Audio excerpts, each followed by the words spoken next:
Welcome to Harshit institute.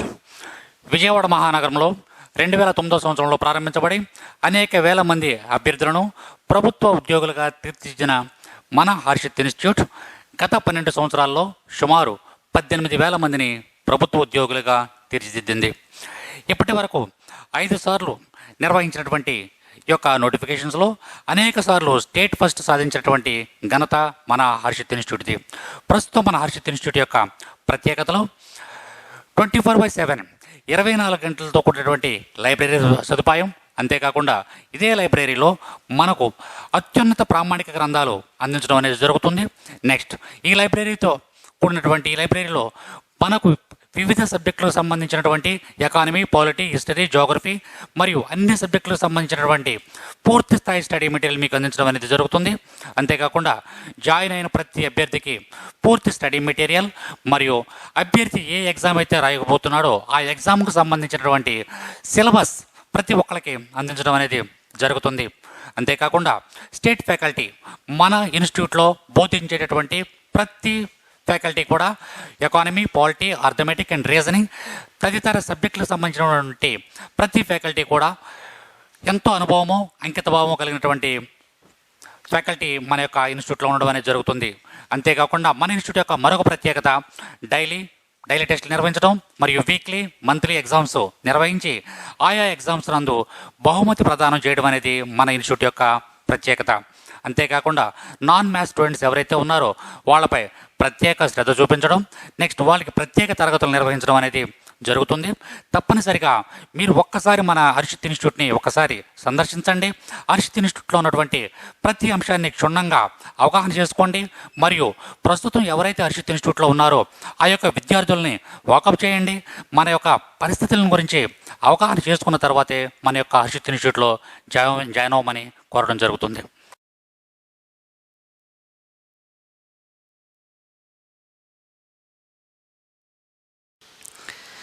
Welcome to Harshit institute Vijayawada. This is Shailender Reddy. So మనం ఈరోజు Indian పాలిటీకి సంబంధించినటువంటి దానిలో షెడ్యూల్స్ అనే టాపిక్లో మనకి కొత్తగా చేర్చినటువంటి అంటే 1950 జనవరి 26 రోజున అంటే మన కాన్స్టిట్యూషన్ అమల్లోకి వచ్చినటువంటి రోజున మనకి 8 షెడ్యూళ్ళు ఉండేవి. సో తర్వాత కాలంలో 9th, 10th, 11th, 12th అనే 4 షెడ్యూల్స్ చేర్చడం జరిగింది. ఇందులో మనము 9th షెడ్యూల్ అండ్ 10th షెడ్యూల్కి సంబంధించినటువంటి విషయాలను ఈరోజు తెలుసుకుందాం. సో మనకి 9th షెడ్యూల్ వచ్చేసి మనకి 9th షెడ్యూల్ దేని గురించి చెప్తుంది మనకి అంటే so abolition of zamindari system and land reforms అంటే జమీందారీ విధానం రద్దు మరియు భూ సంస్కరణలు అనే అంశం గురించి సో మనకి 9th షెడ్యూల్ చెప్తా ఉంది. ఇక్కడ భూ సంస్కరణల గురించి లేదా జమీందారు విధానం రద్దు అంటున్నాం కదా, జమీందారు విధానం రద్దు, భూ సంస్కరణలు అంశాన్ని 9th షెడ్యూల్లో చేర్చారు. సో మరి ఇది ఏ గవర్నమెంట్ చేర్చింది అంటే జవహర్లాల్ నెహ్రూ గవర్నమెంటు మనకి 1వసారి రాజ్యాంగాన్ని సవరించి 1వ రాజ్యాంగ సవరణ చట్టాన్ని so first constitutional amendment act in 1951. So 1951లో జవహర్లాల్ నెహ్రూ గవర్నమెంటు ఈ 9th షెడ్యూల్ను చేర్చడం జరిగింది. అసలు ఎందుకు చేర్చాల్సి వచ్చింది, ఈ 9th షెడ్యూల్ను చేర్చడానికి యొక్క ముఖ్య ఉద్దేశం ఏంటి అనేది ఖచ్చితంగా మనం తెలుసుకోవాలి. సో ఏ ఆస్పిరెంట్ అయినా కానీ, గ్రూప్స్కు సంబంధించినటువంటి స్టూడెంట్స్ అయినా కానీ లేదా సో ఎస్ఐకి సంబంధించినటువంటి ఆస్పిరెంట్స్ అయినా కానీ సో అసలు ఎందుకు ఈ 9th షెడ్యూల్ను చేర్చాల్సి వచ్చింది అనేది ఖచ్చితంగా తెలుసుకోవాల్సి ఉంటుంది. ఇక్కడ సో మనకు ల్యాండ్, భూమి అనేటువంటిది ఉంది కదా, భూమి అనేటువంటిది ఏ జాబితాలో ఉంది అంటే సో రాష్ట్ర జాబితాలో ఉంది. భూమి అనేది రాష్ట్ర జాబితాలో ఉంది. సో భూమి అనేది ఒక న్యాచురల్ రిసోర్స్ కదా. సో న్యాచురల్ రిసోర్స్ అంటే ఒక సహజ వనరు. ఈ సహజ వనరులన్నీ కొంతమంది చేతుల్లో ఉండకుండా సో సహజ వనరులన్నీ కొంతమంది చేతుల్లో ఉండకుండా ఏంటి వికేంద్రీకరణ చేయాలి అనేటువంటి విషయాన్ని మనకు 39B అనేది చెప్తుంది. అట్లనే మనకి 39C అనేటువంటిది ఆర్టికల్ నెంబర్ 39C అనేటువంటిది ఏం చెప్తుంది అంటే సంపద అనేది కొద్దిమంది చేతుల్లో ఉండొద్దు. సో కొద్దిమంది చేతుల్లో కేంద్రీకృతం కారాదు. ఇప్పుడు భూమి అనేటువంటిది ఇక్కడ సంపద కిందికి వస్తుంది, న్యాచురల్ రిసోర్స్ కిందికి వస్తుంది. ఇప్పుడు భూమిని మనం సృష్టించలేదు, మనం నాశనం చేయలేము, కాబట్టి అది న్యాచురల్ రిసోర్స్ కదా. సో మరి ఆ న్యాచురల్ రిసోర్స్ అనేటువంటిది కొద్దిమంది చేతుల్లో ఉండొద్దు.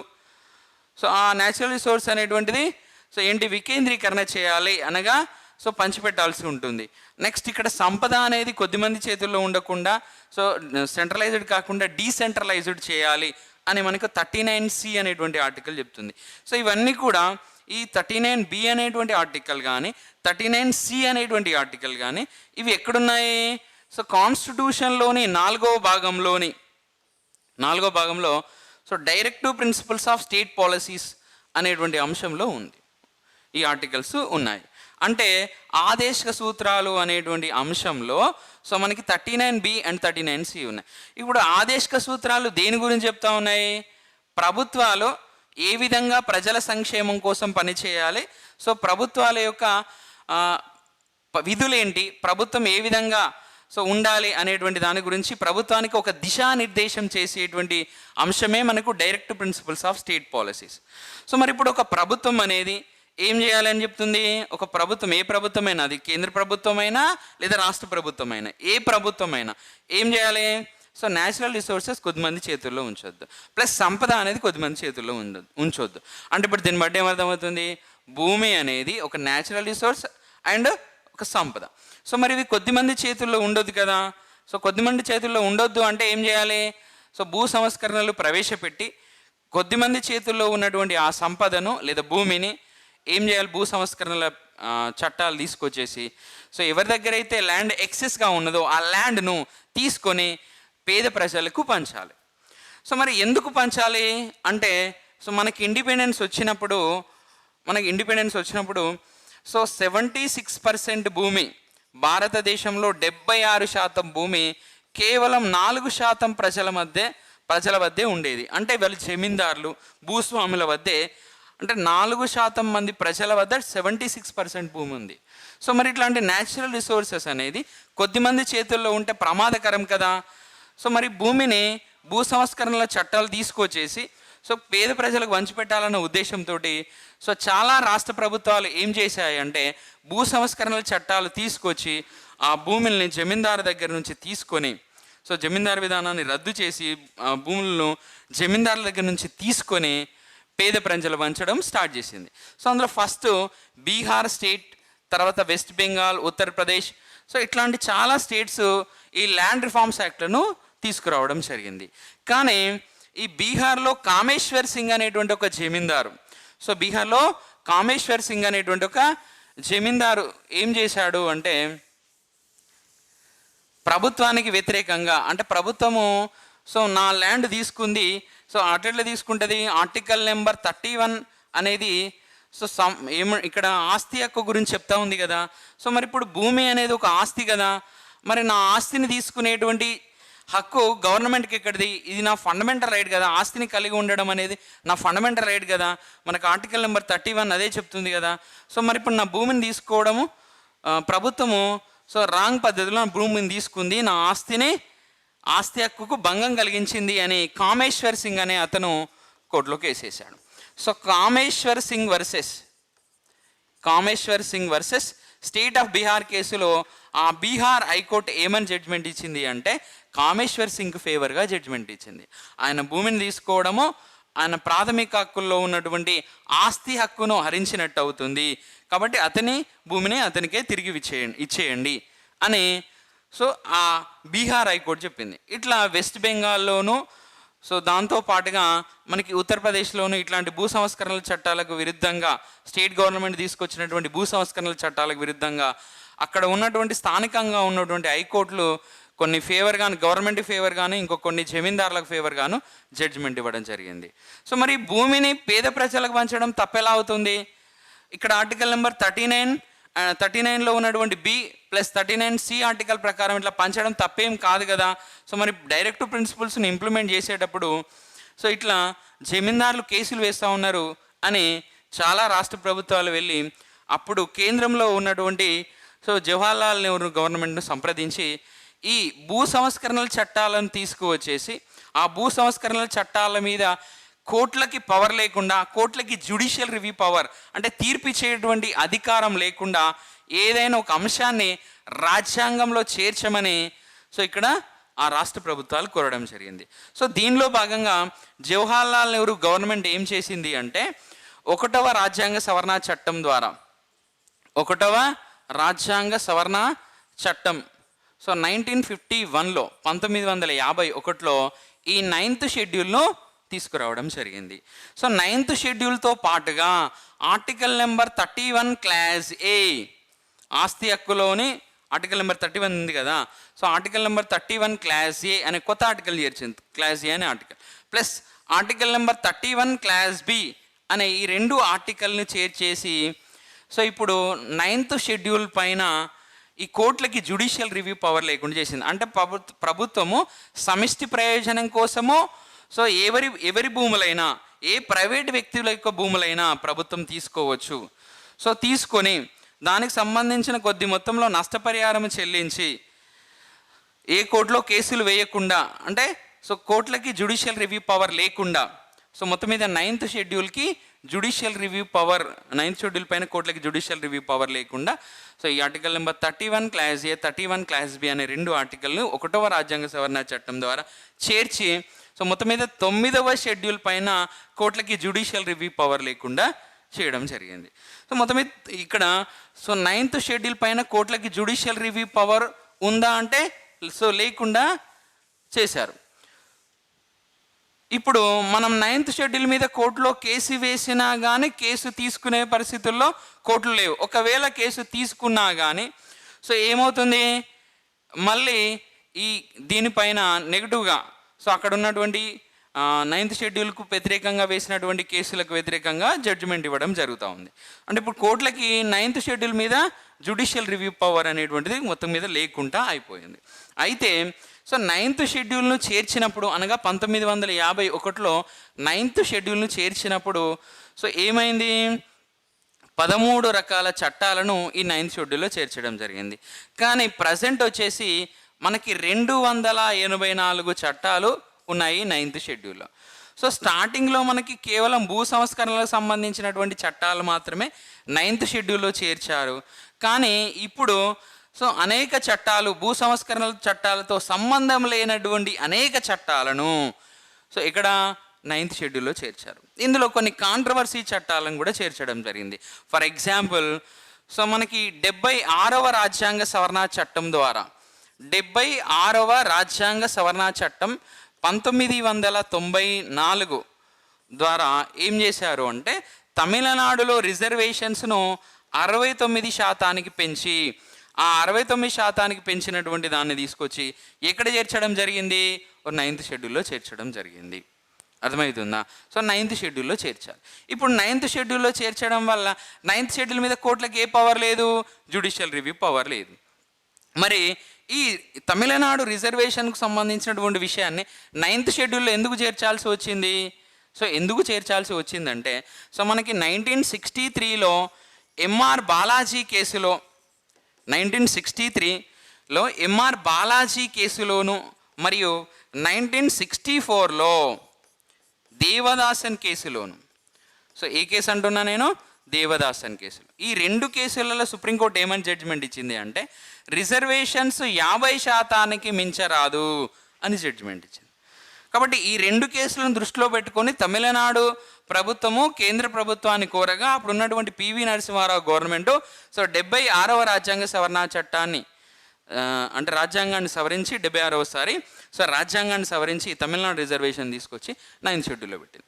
సో ఇప్పుడు రిజర్వేషన్స్ 50% మించరాదు అని ఇంతకుముందు సుప్రీంకోర్టు చెప్పినటువంటి జడ్జిమెంట్లు వర్తించకుండా అయిపోయాయి. సో ఎవరైనా కోర్టులో కేసు వేసినా కానీ సుప్రీంకోర్టు కానీ లేదా హైకోర్టులు కానీ ఏమని చెప్తాయి, 9th షెడ్యూల్ మీద కోర్టులకి జ్యుడిషియల్ రివ్యూ పవర్ లేదు అని సో జడ్జిమెంట్లు ఇవ్వడము, లేకపోతే కేసు తీసుకోకపోవడము, ఇలాంటివి చేస్తూ ఉండేవి. అయితే సో మనకి 2007లో ఐఆర్ కోయల్హో అనేటువంటి ఒక వ్యక్తి I R Coelho versus state of Tamil Nadu కేసులో సో ఈ 9th షెడ్యూల్ను సవాల్ చేస్తూ కేసు వేయడం జరిగింది. I R Coelho. So I R Coelho versus state of Tamil Nadu.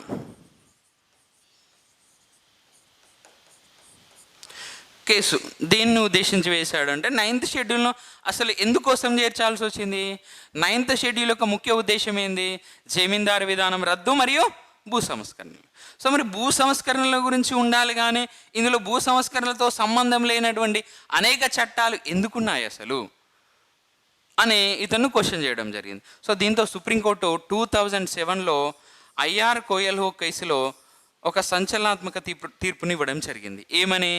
9th schedule పైన కూడా న్యాయస్థానాలకి న్యాయ సమీక్ష అధికారం ఉంది అని 2007లో చెప్పింది. సో మళ్ళీ సుప్రీంకోర్టు ఏమన్నది ఈ కేసులో, ఇంకా ఏమని చెప్పింది అంటే, సో 9th షెడ్యూల్లో దాదాపు 30 కాంట్రవర్సీ అంశాలు ఉన్నాయి. 30 కాంట్రవర్సీ అంశాలు ఉన్నాయి. ఆ కాంట్రవర్సీ అంశాల మీద కూడా సో మాకు వీలున్నప్పుడు మేము విచారణ అనేది చేస్తాము అని 2007లో చెప్పింది. దీనిలో తమిళనాడు రిజర్వేషన్ పైన కూడా కొన్ని వ్యాఖ్యానాలు చేసింది సుప్రీంకోర్టు. సో 2007లో I R Coelho versus state of Tamil Nadu కేసులో. అయితే ఇప్పుడు మొత్తం మీద 9th షెడ్యూల్ మీద కోర్టులకి జ్యుడిషియల్ రివ్యూ పవర్ ఉందా లేదా అంటే ఉంది. సో ఉంది అని మనకు చెప్పినటువంటి కేసు ఏది అంటే ఐఆర్ కోయల్హో. సో ఇక్కడ ఇదే తీర్పులో ఇంకొక విషయం చెప్పింది. ఏమని? 1973 తర్వాత చేర్చినటువంటి 1973 ఏప్రిల్ తర్వాత చేర్చినటువంటి అంశాల మీద, 9th షెడ్యూల్లో చేర్చినటువంటి అంశాల మీద కోర్టులకి జ్యుడిషియల్ రివ్యూ పవర్ ఉంది అని చెప్పడం జరిగింది. సో కోర్టులకి జ్యుడిషియల్ రివ్యూ పవర్ ఉంది, కానీ 1973 కన్నా ముందు చేర్చినటువంటి అంశాల మీద కోర్టులకి జ్యుడిషియల్ రివ్యూ పవర్ లేదు అని స్పష్టం చేయడం జరిగింది. సో మరి ఎందుకు పర్టికులర్గా 1973 అని ఒక ఇయర్ను మెన్షన్ చేశారు అంటే, సో ప్రస్తుతం ఉన్నటువంటి ల్యాండ్ రిఫార్మ్స్ యాక్ట్ ఏవైతే ఉన్నాయో సో అవి 1973లో తీసుకొచ్చినటువంటివి. ఒకప్పుడు సో మనకి 1951 టైంలో కూడా ల్యాండ్ రిఫార్మ్ చేశారు. ఫైనల్గా ఇప్పుడున్నటువంటి ల్యాండ్ రిఫార్మ్స్ యాక్ట్లన్నీ కూడా సో ల్యాండ్ రిఫార్మ్స్కి సంబంధించినటువంటి చట్టాలు 1973లో చేయబడ్డాయి. కాబట్టి ఈ భూ సంస్కరణల చట్టాలను డిస్టర్బ్ చేయొద్దు అన్నటువంటి ముఖ్య ఉద్దేశంతో సో ఏం చేశారు? ఐఆర్ కోయల్హో కేసులో సుప్రీంకోర్టు ఏమని చెప్పింది?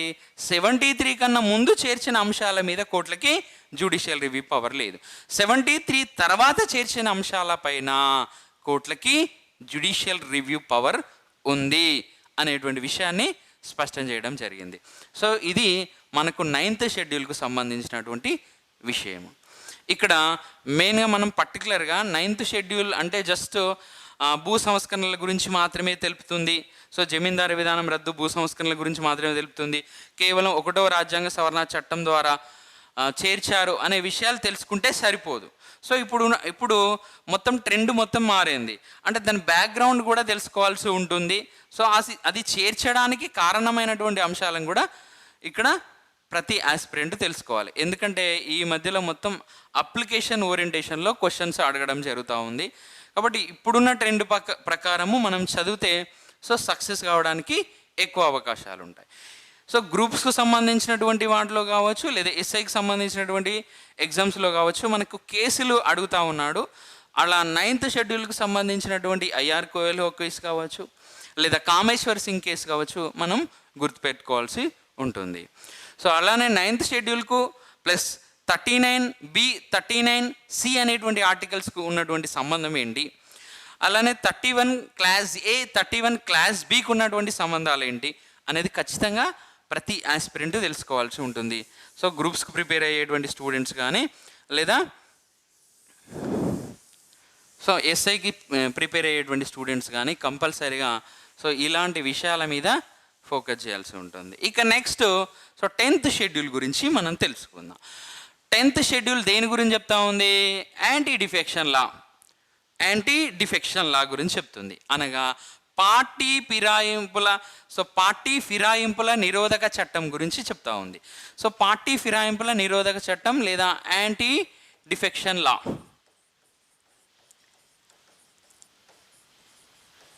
గురించి చెప్తున్నది. సో మరి ఇప్పుడు 10th షెడ్యూల్ను కొత్తగా చేర్చారా, పాతదేనా?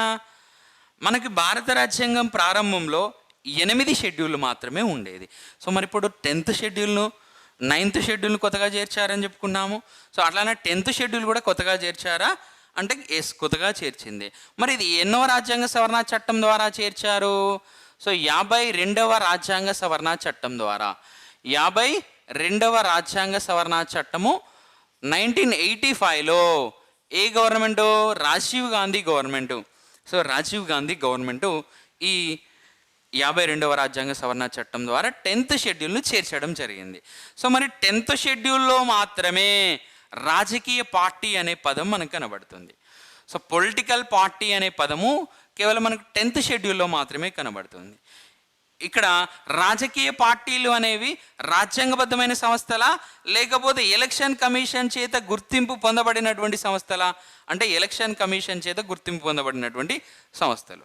సో కాబట్టి అవి రాజ్యాంగబద్ధమైన సంస్థలు కావు. రాజకీయ పార్టీలు అనేవి, ఈ పొలిటికల్ పార్టీస్ అనేవి సో కాన్స్టిట్యూషనల్ బాడీస్ కిందకి రావు, రాజ్యాంగబద్ధమైన సంస్థలు కావు.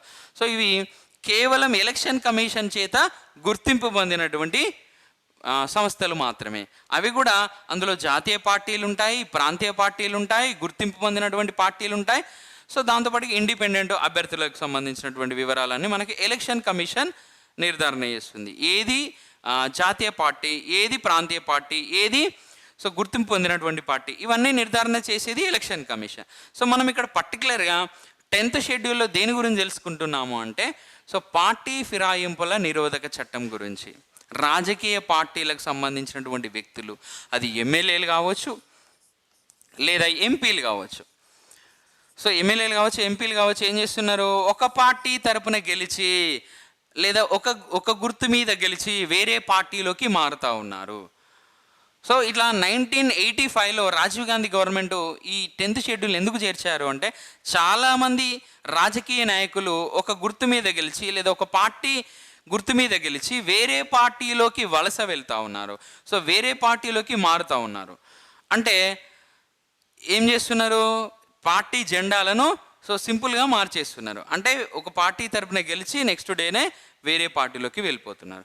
దానిని అడ్డుకోవాలన్న ఉద్దేశంతో సో ఏం చేశారు? ఈ పార్టీ ఫిరాయింపుల నిరోధక చట్టాన్ని తీసుకొచ్చింది కాంగ్రెస్ గవర్నమెంట్, అనగా రాజీవ్ గాంధీ గవర్నమెంట్ తీసుకొచ్చింది. సో మరి ఇప్పుడు ఈ పార్టీ ఫిరాయింపుల నిరోధక చట్టానికి సంబంధించినటువంటి అంశాలను తెలుసుకుందాం. ఏ ఏ సందర్భాల్లో మనకి పార్టీ ఫిరాయింపుల నిరోధక చట్టం అనేటువంటిది, ఇక్కడ ఏ ఏ విషయాలలో మనకి యాంటీ డిఫెక్షన్లో అప్లికేబుల్ అవుతుంది, ఏ ఏ విషయాలలో అప్లికేబుల్ కాదు అనే విషయాలు ఖచ్చితంగా తెలుసుకోవాలి ప్రతి ఆస్పిరెంట్. ఫర్ ఎగ్జాంపుల్, ఒక పర్సన్ ఒక రాజకీయ పార్టీ తరపున గెలిచాడు. సో రాజకీయ పార్టీ తరపున గెలిచిన తర్వాత ఆ రాజకీయ పార్టీకి రాజీనామా చేశాడు. సో రాజకీయ పార్టీకి రాజీనామా చేశాడు. పార్టీకి రాజీనామా చేస్తే అతనికి పార్టీ ఫిరాయింపుల నిరోధక చట్టం వర్తిస్తుందా, వర్తించదా అంటే సో వర్తిస్తుంది. ఇవన్నీ పార్టీ ఫిరాయింపుల నిరోధక చట్టం వర్తించే సందర్భాలు. సో వర్తించే సందర్భాల్లో మొదటిది, ఏదైనా ఒక ఎమ్మెల్యే కానీ ఎంపీ కానీ ఒక రాజకీయ పార్టీ తరపున గెలిచాడు. గెలిచిన తర్వాత అతను ఒక రాజకీయ పార్టీకి రాజీనామా చేశాడు. సో చేస్తే అతను ఎమ్మెల్యే అయితే ఎమ్మెల్యే పదవి పోతుంది, ఎంపీ అయితే ఎంపీ పదవి పోతుంది. అనగా అతనికి ఏది వర్తిస్తుంది?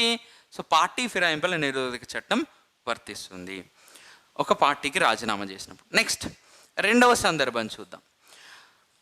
ఒక వ్యక్తి ఒక రాజకీయ పార్టీ తరపున గెలిచాడు. సో గెలిచిన తర్వాత గెలిచినటువంటి పార్టీకి వ్యతిరేకంగా అతని కార్యకలాపాలు ఉన్నాయి. సో అప్పుడు ఏం చేయాలి?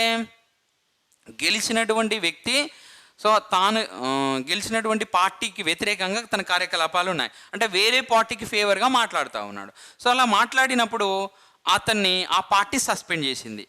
సో ఆ పార్టీ సస్పెండ్ చేసింది అంటే బహిష్కరించింది. ఒక వ్యక్తిని ఒక పార్టీ బహిష్కరణ చేసింది.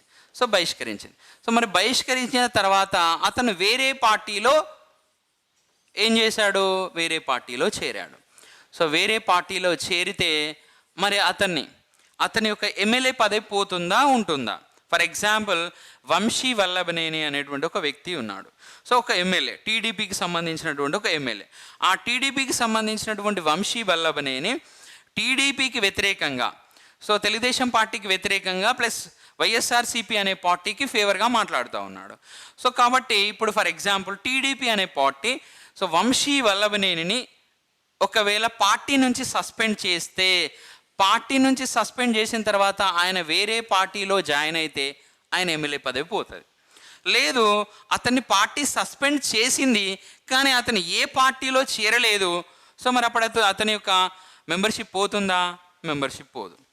అట్లనే రామకృష్ణరాజు, వైఎస్ఆర్సీపీ పార్టీకి చెందినటువంటి రామకృష్ణరాజు, సో వైఎస్ఆర్సీపీ పార్టీ తరపున గెలిచాడు. గెలిచిన తర్వాత అతను ఆ పార్టీకి వ్యతిరేకంగా సో తన చర్యలు కానీ తన మాటలు కానీ ఉన్నాయి. సో మరి ఇప్పుడు ఒకవేళ వైఎస్ఆర్సీపీ పార్టీ అతన్ని పార్టీ నుంచి బహిష్కరిస్తే, సో అతను వేరే పార్టీలో కనుక చేరితే అతని ఎంపీ పదవి పోతుంది. సో అతని లోక్సభ సభ్యత్వం అనేది పోతుంది. ఒకవేళ అతని పార్టీ సస్పెండ్ చేసింది కానీ ఆయన ఏ పార్టీలో చేరలేదు, సో అప్పుడు అతని మెంబర్షిప్ పోతుందా? పోదు. సో ఎప్పుడు పోతుంది? అతని పార్టీ సస్పెండ్ చేసింది, అతను వేరే పార్టీలో చేరాడు, సో చేరితే మాత్రమే పోతుంది. నెక్స్ట్ ఒక ఇండిపెండెంట్ అభ్యర్థి అంటే స్వతంత్ర అభ్యర్థి అంటున్నాం మనం. అంటే అతనికి ఏ పార్టీ టికెట్ ఇవ్వలేదు, సో స్వతంత్ర అభ్యర్థి, అతనికి ఏ పార్టీ టికెట్ ఇవ్వలేదు. సో మరి ఏ పార్టీ టికెట్ ఇవ్వనప్పుడు, అతను స్వతంత్రంగా గెలిచాడు, ఒక ఎమ్మెల్యేగా గెలిచాడు లేదా ఎంపీగా గెలిచాడు, సో అతనికి ప్రజలలో చరిష్మా ఉంది, గెలిచాడు. సో గెలిచినటువంటి అభ్యర్థి ఒక గుర్తు మీద గెలిచాడు, అతనికి ఏ పార్టీ టికెట్ ఇవ్వలేదు, ఏదో ఒక గుర్తు మీద గెలిచాడు, ఎలక్షన్ కమిషన్ ఆయనకి ఇచ్చిన గుర్తు మీద గెలిచాడు. గెలిచిన తర్వాత ఆయన ఏదో ఒక పార్టీలో జాయిన్ అయ్యాడు, అది అధికార పార్టీ కావచ్చు, ప్రతిపక్షం కావచ్చు, ఏదో ఒక పార్టీలో జాయిన్ అయ్యాడు. సో మరి ఇప్పుడు అతని మెంబర్షిప్ పోతుందా? అతను ఎమ్మెల్యే అయితే ఎమ్మెల్యే పదవి, ఎంపీ అయితే ఎంపీ పదవి పోతుందా? 100% పోతుంది. మనకు పార్టీ ఫిరాయింపుల నిరోధక చట్టంలో ఏముంటుంది అంటే, ఒక గుర్తు మీద గెలిచినటువంటి అభ్యర్థి వేరే పార్టీలోకి వెళితే అతని ఎమ్మెల్యే సభ్యత్వం కానీ, ఎమ్మెల్యే అయితే ఎమ్మెల్యే సభ్యత్వం కానీ, లేదా ఎంపీ అయితే సో ఎంపీ అభ్యర్థిత్వాన్ని కానీ కోల్పోబడతాడు. ఓకే, సో ఇది మనకి థర్డ్ సిచ్యువేషన్. ఇక నెక్స్ట్ ఫోర్త్ సిచ్యువేషన్ కనుక చూస్తే, విప్ ఉల్లంఘన చేస్తే, సో విప్ను ఉల్లంఘిస్తే అప్పుడు కూడా సో ఏమవుతుంది? విప్ను ఉల్లంఘిస్తే సో ఎవరైతే విప్ను ఉల్లంఘించారో ఆ పార్టీకి సంబంధించినటువంటి సభ్యులను సభ్యత్వాన్ని తీసేయచ్చు ఈ పార్టీ ఫిరాయింపుల నిరోధక చట్టం ద్వారా. సో ఎట్లనో చూద్దాం. ఫర్ ఎగ్జాంపుల్, సో టీడీపీలో ఉన్నటువంటి 23 మంది ఎమ్మెల్యేలకు ఆ పార్టీ అధినేత ఎవరు? చంద్రబాబు నాయుడు విప్ను విప్ను జారీ చేశాడు. విప్ అంటే ఒక పార్టీ అధినేత ఆ పార్టీ సభ్యులు ఎలా నడుచుకోవాలి అని సో జారీ చేసేటువంటి ఆర్డర్నే మనం విప్ అంటున్నాం. అక్కడ చంద్రబాబు నాయుడు టీడీపీకి సంబంధించినటువంటి ఎమ్మెల్యేల పైన ఒక విప్ను పాస్ చేశాడు. సో ఏమని పాస్ చేశాడు? మీరు అసెంబ్లీలో వైఎస్ఆర్సీపీ ప్రవేశపెట్టేటువంటి బిల్లుకు వ్యతిరేకంగా మీరు ఓటు వేయాలి అని విప్ను పాస్ చేశాడు. సో కానీ ఆ విప్ను కొంతమంది ఎమ్మెల్యేలు ఉల్లంఘించారు అనుకుందాం మనం. అలా ఉల్లంఘిస్తే సో మా పార్టీ ఆర్డర్స్ను వాళ్ళు ఓవర్ రూల్ చేశారు కాబట్టి ఇప్పుడు ఏం చేయాలి? వాళ్ళ యొక్క సభ్యత్వాన్ని లేదా వాళ్ళ యొక్క మెంబర్షిప్ను తీసేయండి అని సో స్పీకర్ను కోరవచ్చు ఆ పార్టీ అధినేత. అది కూడా ఎప్పుడని చెప్పాను నేను? పార్టీ ఇచ్చినటువంటి ఆర్డర్స్ను ఉల్లంఘించినప్పుడు, విప్ను ఉల్లంఘించినప్పుడు. సో ఇది మనకి ఫోర్త్ సిచ్యువేషన్. ఇక నెక్స్ట్ వచ్చేసి మనకి 5వ సిచ్యువేషన్ ఏంటి అంటే, ఇక్కడ ఒక నామినేటెడ్ ఎమ్మెల్యే కానీ లేదా నామినేటెడ్ ఎంపీ కానీ, ఫర్ ఎగ్జాంపుల్ సో మనకి మన అసెంబ్లీలో ఒక ఆంగ్లో ఇండియన్ ఉండొచ్చు అనే విధానం ఏదైతే ఉందో, సో ఆంగ్లో ఇండియన్ మనం ఇక్కడ నామినేటెడ్ అభ్యర్థి అంటాము. లేదా పార్లమెంట్లో 2 ఆంగ్లో ఇండియన్స్ ఉండొచ్చు అనేటువంటి విధానం ఏదైతే ఉందో, సో వాళ్ళను ఏమనాలి మనము? ఆంగ్లో ఇండియన్స్ లేదా నామినేటెడ్ మెంబర్స్ అనాలి. ఫర్ ఎగ్జాంపుల్, సో ఏపీ అసెంబ్లీలో లేదా తెలంగాణ అసెంబ్లీలో ఒక ఆంగ్లో ఇండియన్ను గవర్నర్ అపాయింట్ చేశాడు. సో గవర్నర్ అపాయింట్ చేసిన తర్వాత ఒక ఆంగ్లో ఇండియన్ ఏం చేశాడు? 6 నెలల తర్వాత వేరే పార్టీలో జాయిన్ అయ్యాడు. నామినేటెడ్ మెంబర్ 6 months తర్వాత వేరే పార్టీలో జాయిన్ అయ్యాడు. అది ఏ పార్టీ అయినా కావచ్చు, ఒక పార్టీలో జాయిన్ అయ్యాడు. సో మరి ఇప్పుడు అతనికి యాంటీ డిఫెక్షన్లా అప్లికేబుల్ అవుతుందా కాదా? అవుతుంది. 6 months తర్వాత వేరే పార్టీలో జాయిన్ అయితే సో అతనికి యాంటీ డిఫెక్షన్ లా అనేది అప్లికేబుల్ అవుతుంది. ఇది మనం గుర్తుపెట్టుకోవాలి. ఇక నెక్స్ట్ వచ్చేసి మనము సో ఇది ఆంగ్లో ఇండియన్కి సంబంధించి లేదా నామినేటెడ్ మెంబర్కి సంబంధించి 6 months తర్వాత పోతే అతని ఎమ్మెల్యే అయితే ఎమ్మెల్యే పదవి కానీ ఎంపీ అయితే ఎంపీ పదవి కానీ పోతుంది. సో ఇంకా నెక్స్ట్ ఇక్కడ చూస్తే ఒక ఫర్ ఎగ్జాంపుల్ ఒక పార్టీకి సంబంధించినటువంటి కొంతమంది ఎమ్మెల్యేలు, ఫర్ ఎగ్జాంపుల్ ఒక 10 మంది ఎమ్మెల్యేలు ఒక రాజకీయ పార్టీలో ఉన్నారు. 10 మంది ఎమ్మెల్యేలు ఒక రాజకీయ పార్టీలో ఉంటే ఆ రాజకీయ పార్టీలో నుంచి ఒక ఇద్దరు వేరే పార్టీలో జాయిన్ అయ్యారు. సో ఇద్దరు వేరే పార్టీలో జాయిన్ అయ్యారు కాబట్టి ఇప్పుడు 2/3 మెంబర్స్ కన్నా తక్కువ మంది వెళ్ళారు కాబట్టి ఒకేసారి ఎంతకన్నా తక్కువ మంది వెళ్తే వాళ్ళకి పార్టీ ఫిరాయింపుల చట్టం వర్తిస్తుంది. 2/3 మెంబర్స్ కన్నా ఎక్కువ మంది వెళ్తే వాళ్ళకి పార్టీ ఫిరాయింపుల చట్టం వర్తిస్తుంది. అంటే 10 మందిలో ఇద్దరు వెళ్ళారు కాబట్టి అది 2/3 కన్నా తక్కువ కాబట్టి సో కంపల్సరీ వాళ్ళకి ఏది వర్తిస్తుంది? పార్టీ ఫిరాయింపుల నిరోధక చట్టం అనేది వర్తిస్తూ ఉంది. ఓకే, సో ఇట్లా వెళ్తే పార్టీ ఫిరాయింపుల నిరోధక చట్టం అనేది వర్తిస్తుంది. ఫర్ ఎగ్జాంపుల్ చూడండి, 2014లో సో 2014లో వైఎస్ఆర్సీపీ అనేటువంటి ఒక రాజకీయ పార్టీ 67 మంది ఎమ్మెల్యేలను గెలిచింది. సో ఇందులో నుంచి ఒక 23 మంది ఎమ్మెల్యేలు ఏ పార్టీలో జాయిన్ అయ్యారు? సో టీడీపీ అనేటువంటి ఒక పార్టీలో జాయిన్ అయ్యారు. మరి టీడీపీ అనేటువంటి ఒక పార్టీలో జాయిన్ అయ్యారు కాబట్టి సో మరి వీళ్ళకి ఇప్పుడు యాంటీ డిఫెక్షన్లా వర్తించాలి. ఎందుకంటే ఎంతమంది కన్నా తక్కువ వెళ్ళారు? 2/3 కన్నా తక్కువ మంది వెళ్ళారు కాబట్టి సో వాళ్ళకి యాంటీ డిఫెక్షన్లా అనేది అప్లికేబుల్ కావాలి. కానీ యాంటీ డిఫెక్షన్లా అప్లికేబుల్ అయిందా? కాలేదు. సో మరి ఏంటి, ఎందుకు కాలేదు? ఇక్కడ మరి వాళ్ళ ఎమ్మెల్యే పదవులు పోవాలి కదా, పోవాలి. కానీ పార్టీ ఫిరాయింపుల నిరోధక చట్టానికి సంబంధించినటువంటి విషయాల మీద నిర్ణయం తీసుకునే అధికారము ఎవరికి ఉంటుంది? స్పీకర్కి ఉంటుంది. సో స్పీకర్ ఏ పార్టీ? 2014 సమయంలో స్పీకర్ కోడెల శివప్రసాదరావు ఏ పార్టీ? TDP party. సో మరి టీడీపీకి నెగిటివ్గా నెగిటివ్గా అతను నిర్ణయం తీసుకోలేడు కదా. సో అందుకే ఆ 23 మంది ఎమ్మెల్యే సభ్యత్వము అలానే కొనసాగింది. అర్థమవుతుందా? దాని మీద స్పీకర్ నిర్ణయం తీసుకోవాలి. సో స్పీకర్ ఎప్పుడు నిర్ణయం తీసుకుంటారు అని వైఎస్ఆర్సీపీ పార్టీ వాళ్ళ హైకోర్టును ఆశ్రయించారు. హైకోర్టును ఆశ్రయిస్తే హైకోర్టు అడిగింది, ఏమయ్యా కోడెల శివప్రసాదరావు, సో మీరు స్పీకర్ కదా, మీరు మీ పార్టీలో చేరినటువంటి వేరే పార్టీ నుంచి మీ పార్టీలో చేరిన ఎమ్మెల్యేల పైన మీరు ఎప్పుడు నిర్ణయం తీసుకుంటారు అని అడిగితే, సో మాకు టైం లేదు, నేను చాలా విషయాల మీద నాకు వేరే పనులు ఉన్నాయి, సో ఈ విషయం మీద కొంచెం టైం తీసుకొని నిర్ణయం తీసుకుంటా అన్నాడు. ఆ టైము 2019 వరకు కూడా సో రాలేదు. అంటే స్పీకర్ నిర్ణయం తీసుకునే అధికారం ఇక్కడ ఈ చట్టం పైన నిర్ణయం తీసుకునే అధికారం స్పీకర్కు ఉంది. ఓకే, సో ఇవి పార్టీ ఫిరాయింపుల నిరోధక చట్టానికి సంబంధించి ఏ ఏ సందర్భంలో వర్తిస్తాయి అనేటువంటి విషయం ఇది. ఓకే, మరి వర్తించినటువంటి విషయాన్ని కూడా చూడాలి కదా. సో ఇక్కడ వర్తించినటువంటి విషయాలను కూడా మనం ఇక్కడ చూద్దాం. యాంటీ డిఫెక్షన్లో అప్లికేబుల్ కానటువంటి సందర్భాన్ని చూద్దాం. ఓకే, ఫస్ట్ ఒక పార్టీ నుంచి సస్పెండ్ చేశారు ఒక అభ్యర్థిని. ఒక పార్టీ నుంచి సస్పెండ్ చేస్తే ఆ సస్పెండ్ అయినటువంటి వ్యక్తి ఏ పార్టీలో జాయిన్ కాలేదు. సో ఏ పార్టీలో జాయిన్ కాకపోతే సో అతని అభ్యర్థిత్వం పోతుందా, అనగా అతనికి యాంటీ డిఫెక్షన్లో అప్లికేబుల్ అవుతుందా? కాదు. సో అప్లికేబుల్ కాదు. అంటే వర్తించినటువంటి సందర్భాలు, పార్టీ ఫిరాయింపుల నిరోధక చట్టం వర్తించని సందర్భాలు. ఇక్కడ ఫస్ట్ సస్పెండ్ చేసినటువంటి వ్యక్తి ఏ పార్టీలో జాయిన్ కాకపోతే, ఫర్ ఎగ్జాంపుల్ జనసేన పార్టీకి సంబంధించినటువంటి ఒక ఎమ్మెల్యే, సో ఒకే ఎమ్మెల్యే ఉన్నాడు, అతని పేరు రాపాక వరప్రసాద్. ఈ రాపాక వరప్రసాద్ను ఫర్ ఎగ్జాంపుల్ జనసేన అనే పార్టీ సస్పెండ్ చేసింది అనుకుందాం. ఎందుకంటే జనసేనకు ఫేవర్గా నడుచుకోకుండా సో మిగిలిన రాజకీయ పార్టీలకు ఫేవర్గా నడుచుకుంటున్నాడు అన్న ఉద్దేశంతో జనసేన అతన్ని సస్పెండ్ చేసింది అనుకుందాం. చేస్తే అతను ఏ రాజకీయ పార్టీలో జాయిన్ కాలేదు. సో జాయిన్ కాకపోతే అతను ఎమ్మెల్యే పదవి పోతుందా? పోదు. అతనికి ఏది వర్తించదు? సో పార్టీ ఫిరాయింపుల నిరోధక చట్టం వర్తించదు.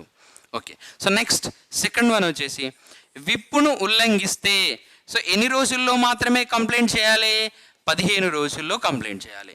అంటే ఒక పార్టీకి చెందినటువంటి అధినేత ఆ పార్టీ ఎమ్మెల్యేల పైన ఒక ఆర్డర్ పాస్ చేశాడు, విప్ను పాస్ చేశాడు. ఏమని? మీరు అధికార పార్టీకి వ్యతిరేకంగా ఓటు వేయాలి అని విప్ను పాస్ చేశారు. కానీ అందులో నుంచి కొంతమంది వ్యక్తులు అధికార పార్టీకి ఫేవర్గా ఓటేశారు. సో మరి ఓటు వేసినప్పుడు వాళ్ళు విప్పును ఉల్లంఘించినట్టు అవుతుంది. విప్పును ఉల్లంఘించినట్టు అవుతుంది. కానీ విప్పును ఈరోజు ఉల్లంఘిస్తే 15 రోజుల్లోపు స్పీకర్కు కంప్లైంట్ ఇవ్వాలి. ఫర్ ఎగ్జాంపుల్, సో వాళ్ళ ఎమ్మెల్యేలు అయితే ఇక్కడ అసెంబ్లీ స్పీకర్కు కంప్లైంట్ ఇవ్వాలి. లేదు వాళ్ళు లోక్సభలో ఉన్నటువంటి ఎంపీలు అయితే లోక్సభ స్పీకర్కు కంప్లైంట్ ఇవ్వాలి, ఆ పార్టీకి చెందినటువంటి అధినేత. కానీ 15 రోజుల్లోపు ఫిర్యాదు చేయాలి. కానీ 16వ రోజు వెళ్ళి ఆయన ఫిర్యాదు చేశాడు. సో ఫిర్యాదు చేస్తే ఇక్కడ విప్ అనేది వర్తిస్తుందా? వర్తించదు. కాబట్టి సో వీళ్ళకి ఏది వర్తించదు? యాంటీ డిఫెక్షన్ లా అనేది అప్లికేబుల్ కాదు. సో నెక్స్ట్ థర్డ్,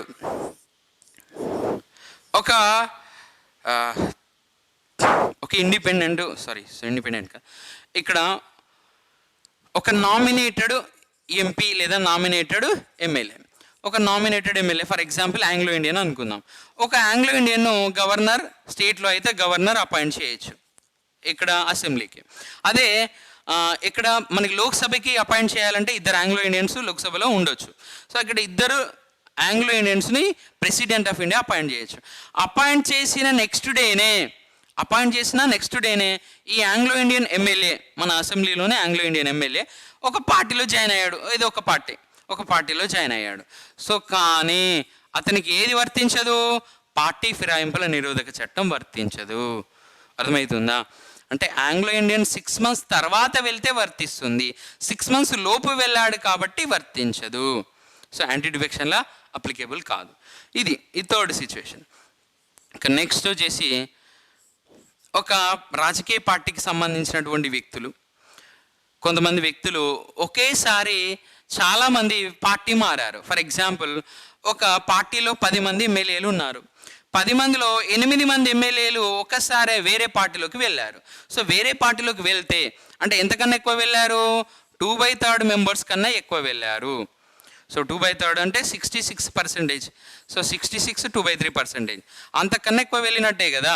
సో మరి ఎక్కువ వెళ్తే వీళ్ళకి ఏది వర్తించదు? యాంటీ డిఫెక్షన్లా వర్తించదు. ఫర్ ఎగ్జాంపుల్, సో జనసేన అనేటువంటి ఒక పార్టీలో ఒక ఎమ్మెల్యే ఉన్నాడు, రాపాక వరప్రసాద్. ఈ రాపాక వరప్రసాద్ వైసీపీలో జాయిన్ అయ్యాడు అనుకుందాం. ఒకవేళ జాయిన్ అయితే సో అతనికి ఇప్పుడు యాంటీ డిఫెక్షన్లా అప్లికేబుల్ అవుతుందా? కాదు. ఎందుకు కాదు? ఒక పర్సన్ ఉన్నాడు, ఒక పర్సన్ వేరే పార్టీలోకి వెళ్ళాడు. అంటే ఇప్పుడు ఎంత వెళ్ళినట్టు? 100% వెళ్ళినట్టు. కానీ ఎంతకన్నా ఎక్కువ వెళ్తే పార్టీ ఫిరాయింపుల నిరోధక చట్టం వర్తించదు. సో 2/3 కన్నా ఎక్కువ వెళ్తే పార్టీ ఫిరాయింపుల నిరోధక చట్టం వర్తించదు. సో ఇది మనం గుర్తుపెట్టుకోవాలి. ఓకే, సో ఇది యాంటీ డిఫెక్షన్ లాగా సంబంధించింది. మరి ఒకవేళ పార్టీని విలీనం చేస్తే, ఫర్ ఎగ్జాంపుల్, ఒకప్పుడు ప్రజారాజ్యం అనేటువంటి ఒక పార్టీ ఉండే, మీ అందరికీ తెలిసినటువంటి విషయం. ఒక ప్రజారాజ్యంలో ఎంతమంది ఉండేదంటే 18 మంది ఎమ్మెల్యేలు గెలిచిండ్రు. 18 మంది ఎమ్మెల్యేలు గెలిచిన తర్వాత ఈ ప్రజారాజ్యం అనేటువంటి పార్టీని కాంగ్రెస్లో విలీనం చేస్తున్నట్టు ఆ పార్టీ అధినేత, సో మెగాస్టార్ చిరంజీవి అన్నట్టు ఒక ఆయన ఉన్నాడు కదా. సో ఆ చిరంజీవి ఏం చేశాడు? కాంగ్రెస్లో విలీనం చేస్తున్నట్టు ప్రజారాజ్యం అనేటువంటి పార్టీని విలీనం చేస్తున్నట్టు అనౌన్స్ చేశాడు. మరి ఆయనలో అక్కడ పిఆర్పిలో 18 మంది ఎమ్మెల్యేలు ఉంటే 16 మంది ఎమ్మెల్యేలు చిరంజీవితో పాటుగా వెళ్ళారు. 2 మంది ఎమ్మెల్యేలు అయితే సో మేము ఇదే పార్టీలో ఉంటాము, పిఆర్పిలోనే ఉంటాము, మీరు వెళ్తే వెళ్ళండి, మేమైతే వెళ్ళము అని ఇక్కడే ఉన్నారు. 16 మంది వెళ్ళారు, పార్టీని తీసుకుపోయి విలీనం చేశాను అని సో పార్టీ అధినేత ప్రకటించాడు. మరి వీళ్ళకు పార్టీ ఫిరాయింపుల నిరోధక చట్టం వర్తిస్తుందా? వర్తించదు. సో ఇక్కడ పార్టీ ఫిరాయింపుల నిరోధక చట్టం అనేది వర్తించదు. 2/3 మంది కన్నా ఎక్కువ మంది వెళ్ళారు, ప్లస్ పార్టీని విలీనం చేశానని ప్రకటించాడు. పోనీ మరి వీళ్ళకి వర్తిస్తుందా? ఈ 2 మెంబర్స్కి? వీళ్ళకి కూడా వర్తించదు. ఎందుకు వర్తించదు వీళ్ళకి కూడా అంటే, సో వీళ్ళు మాతృ సంస్థలోనే ఉన్నారు కాబట్టి వీళ్ళకి కూడా వర్తించదు. ఓకే, ఇది యాంటీ డిఫెక్షన్ లాగా సంబంధించినటువంటి. ఇంకా ఫర్ ఎగ్జాంపుల్, సో మన ఆంధ్రప్రదేశ్కు సంబంధించినటువంటి అసెంబ్లీలో స్పీకర్ ఉన్నాడు, డిప్యూటీ స్పీకర్ ఉన్నాడు. స్పీకర్ తమ్మినేని సీతారాం అనేటువంటి వ్యక్తి ఒకవేళ పార్టీకి రిజైన్ చేశాడు అనుకుందాం. సో రాజకీయ పార్టీకి రాజీనామా చేశాడు. రాజీనామా చేస్తే అతనికి యాంటీ డిఫెక్షన్లా అప్లికేబుల్ అవుతుందా? కాదు. సో స్పీకర్కు ఇది వర్తించదు, స్పీకర్కి యాంటీ డిఫెక్షన్లా వర్తించదు. స్పీకర్తో పాటుగా ఇప్పుడు కోనె రఘుపతి ఉన్నాడు కదా మన ఆంధ్రప్రదేశ్ అసెంబ్లీలో. సో స్పీకర్గా నేమో మనకి తమ్మినేని సీతారాం ఉంటే, డిప్యూటీ స్పీకర్గా కోనె రఘుపతి ఉన్నాడు కదా. కోనె రఘుపతి వైఎస్ఆర్సీపీ అనే పార్టీకి రాజీనామా చేశాడు అనుకుందాం. సో మరి ఇప్పుడు అతనికి యాంటీ డిఫెక్షన్లో అప్లికేబుల్ అవుతుందా? కాదు. స్పీకర్ డిప్యూటీ స్పీకర్లు పదవిలో ఉన్నప్పుడు, అనగా స్పీకర్ డిప్యూటీ స్పీకర్ పదవిలో ఉన్నప్పుడు వాళ్ళు ఆ రాజకీయ పార్టీకి రాజీనామా చేసినా కానీ సో వాళ్ళకి ఏది వర్తించదు? యాంటీ డిఫెక్షన్లా వర్తించదు.